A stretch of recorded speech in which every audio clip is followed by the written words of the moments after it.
দেখো, এই ফ্রি ফায়ারটা সামান্য একটা গেম হলেও এটা যে অনেক মানুষের জীবন পরিবর্তন করে দিয়েছে, আবার অনেক মানুষের জীবন যে ধ্বংস করে দিয়েছে, এটা আমাদের সকলেরই জানা। তবে সামান্য এই গেমটা যে গোটা একটা পরিবারকে আবার নতুন করে জীবন দান করবে, এটা আসলে সকলের অজানা ছিল। হ্যাঁ বন্ধুরা, আজকের গল্পটি এমনই একটা পরিবারকে নিয়ে যারা এই ফ্রি ফায়ার গেমটাকে একেবারেই সহ্য করতে পারতো না, বরং তাদের সন্তান যখন এই গেমটা খেলতো তারা আরও উল্টো বকাবকি করতো। আর ভাগ্যের কি অপূর্ব লীলা খেলা, তখন সেই গেমটা আজকে গোটা পরিবারটাকে বাঁচিয়ে রেখেছে। আর এখন তার বাবা মাও উৎসাহ দেয় তাদের সন্তানকে যে ফ্রি ফায়ার খেলো। এজন্যই চলো জেনে আসি আসলে কি এমন ঘটেছিল ওই পরিবারটার সাথে। তো বেশি প্যাক না করে ছোট্ট একটা ইন্ট্রো দিয়ে আজকের ভিডিও শুরু করা যাক।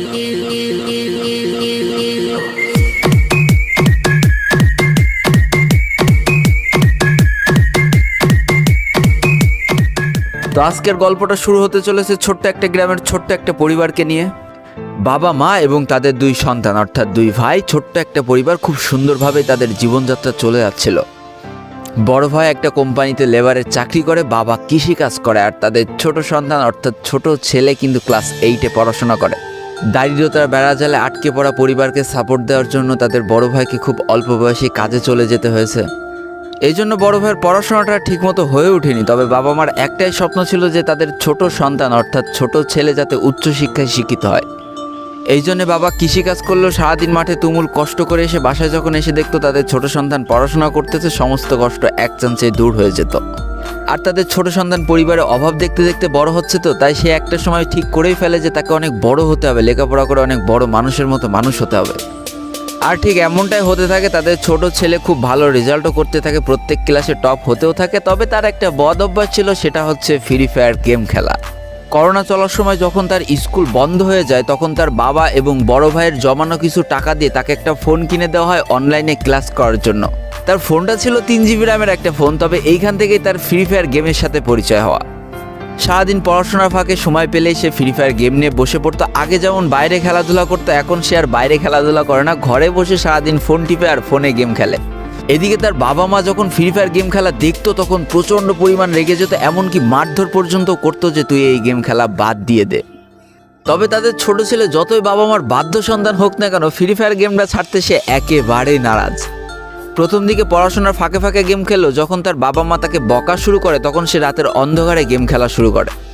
তবে বন্ধুরা বলে রাখা ভালো, সে কিন্তু তার পড়াশোনা একেবারেই ঠিক রেখেছিল, অর্থাৎ গেমের কোনো কালো ছায়া পড়াশোনার উপরে কোনোদিনই সে পড়তে দেয়নি, যার কারণে তার রেজাল্টটা মোটামুটি ভালোই হতো। এতদিন পর্যন্ত পরিবারের সব কিছু ঠিকঠাকই ছিল। এবার আস্তে আস্তে পরিবারটা একটু একটু করে ভাঙতে শুরু করবে।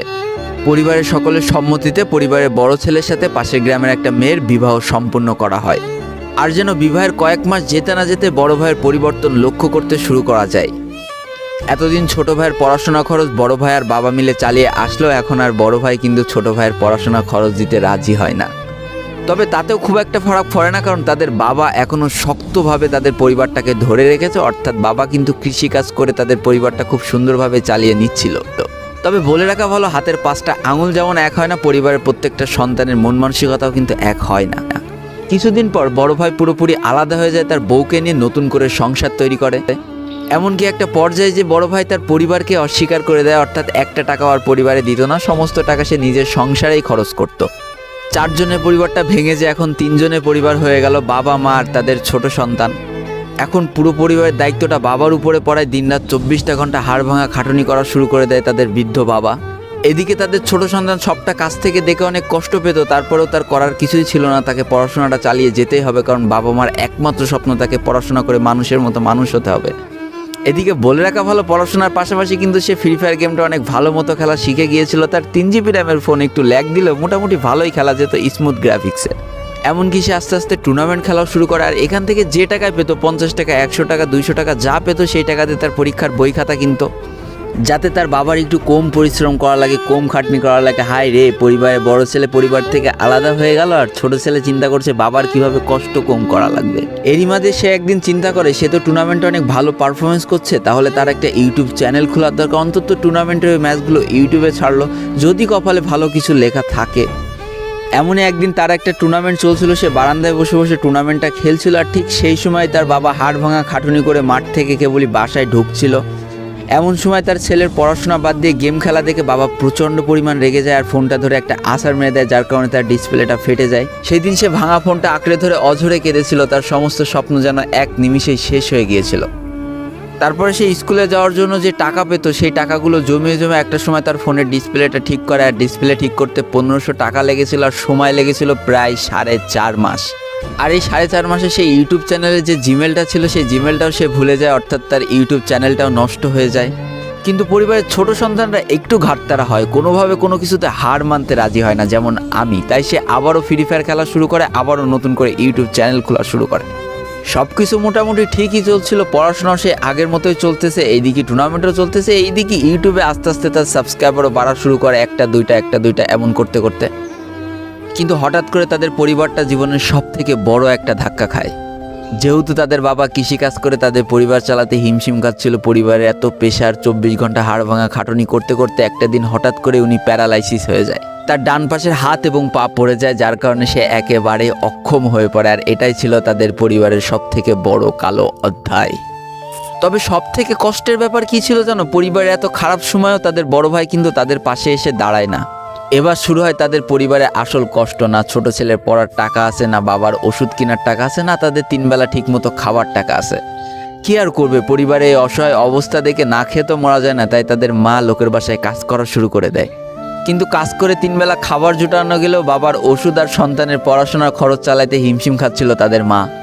ঠিক এই সময়টায় পরিবারের ছোট ছেলে সারাদিন চিন্তা করতে থাকে যে আসলে তার কি করা উচিত, কি করলে পরিবারের সবাই ভালো থাকবে, কি করলে বাবার ওষুধ কেনার টাকা সে জোগাড় করতে পারবে, কি করলে বাবা মার স্বপ্ন পূরণের জন্য সে পড়াশোনা করতে পারবে। তার সামনে শুধু একটা অপশনে খোলা ছিল, সেটা হচ্ছে ফ্রি ফায়ার গেমটা। কি আর করবে, সারাদিন সে পড়াশোনা করতো আর সারা রাত ফ্রি ফায়ার গেম খেলে খেলে ভিডিও আপলোড করা শুরু করে ইউটিউবে। তোমরা শুনলে অবাক হয়ে যাওয়া, 24টা ঘন্টার মধ্যে সে মাত্র 4.5 ঘন্টা ঘুমাতো। দিনের বেলা স্কুলে থাকতো, স্কুল থেকে এসে সে একটা চার দোকানে কাজ করতো, চার দোকান থেকে বাসায় এসে পড়াশোনা করতো, পড়াশোনার পরে রাত্রেবেলা ফ্রি ফায়ার গেম খেলে ভিডিও আপলোড করতো। সৃষ্টিকর্তা হয়তো তাদের কষ্টটা দেখেছিল, তাই তার বেশি দিন কষ্ট করা লাগেনি। 4.5 মাসের মাথায় তার একটা ভিডিও ভাইরাল হয়ে যায়। ব্যাস, লাইফের মোড়টা এইখান থেকে ঘুরে গিয়েছিল। তোমরা সকলে জানো একটা ভিডিও ভাইরাল হলে আসলে কি হয়। সব জায়গায় তার নাম ছড়িয়ে যায়, মানুষ আস্তে আস্তে তার ভিডিও দেখতে শুরু করে, তাকে পছন্দ করতে শুরু করে, তার গেম প্লে ভালো লাগতে শুরু করে। একটা সময় সে একটা ভালো প্লেয়ার হয়ে যায়। আর সে জীবনের প্রথম পেমেন্ট পেয়েছিল 12,500 টাকার, যেখান থেকে 7,000 টাকার তার বাবার জন্য ওষুধ কিনে দিয়েছিল আর বাকি টাকাটা তার আম্মুর হাতে তুলে দিয়েছিল। তারপর থেকে তার মাসিক বেতন কখনো ওই 12,000 টাকার থেকে কমেনি, বাড়তে বাড়তে একটা সময় তার মাসিক বেতন দাঁড়ায় 1 লাখ টাকা, যেটা ছিল তাদের পরিবারের জন্য অবিশ্বাস্য একটা ব্যাপার। যেই পরিবারটা না খেতে পেয়ে প্রায় মরার মতো অবস্থা হয়ে গিয়েছিল, সেই পরিবারটা আজকে কোথা থেকে কোথায় যেয়ে দাঁড়ালো। তবে সব থেকে মজার ব্যাপার কি জানো, এখন আর ফ্রি ফায়ার খেলতে দেখলে তার বাবা মা কিন্তু তাকে বকে না। তো দেখো, জীবনে খারাপ সময়গুলো চিরদিন স্থায়ী হয় না, খারাপ জীবন কাটিয়ে কিন্তু ভালো সময় আসে। অর্থাৎ তাদের পরিবার এখন ভালো সময় চলে এসেছে। তার বাবা আগে থেকে অনেক সুস্থ হয়ে গিয়েছে, এখন নিজে থেকে হাঁটাচলা করতে পারে, তাকে আর কাজ করে খেতে হয় না, তার মাকেও এখন আর কাজ করতে হয় না।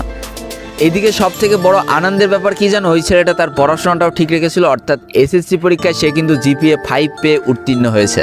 তো বন্ধুরা, আজকের গল্পটা থেকে আমরা কি শিখলাম? জীবনে কোনো পরিস্থিতিতে, যতই খারাপ পরিস্থিতি আসুক না কেন, তোমাকে হার মানা যাবে না। প্রথম যেদিন তার বাবা ফোনটা ধরে আছাড় মেরে ফোনটা ভেঙে দিয়েছিল, সেদিনই যদি সে হার মেনে যেত, তারপরের থেকে যদি সে আর কোনোদিনই ইউটিউবে ভিডিও না ছাড়তো, তাহলে সে আজকের এই পর্যন্ত পজিশনে পৌঁছাতে পারতো না। দারিদ্রতা বলো, না খেয়ে স্কুলে যাওয়া বলো, চার দোকানে কাজ করা বলো, বাবা মার অসহায় পরিস্থিতি বলো, কোনো কিছু কিন্তু এই ছেলেটাকে দাবিয়ে রাখতে পারিনি।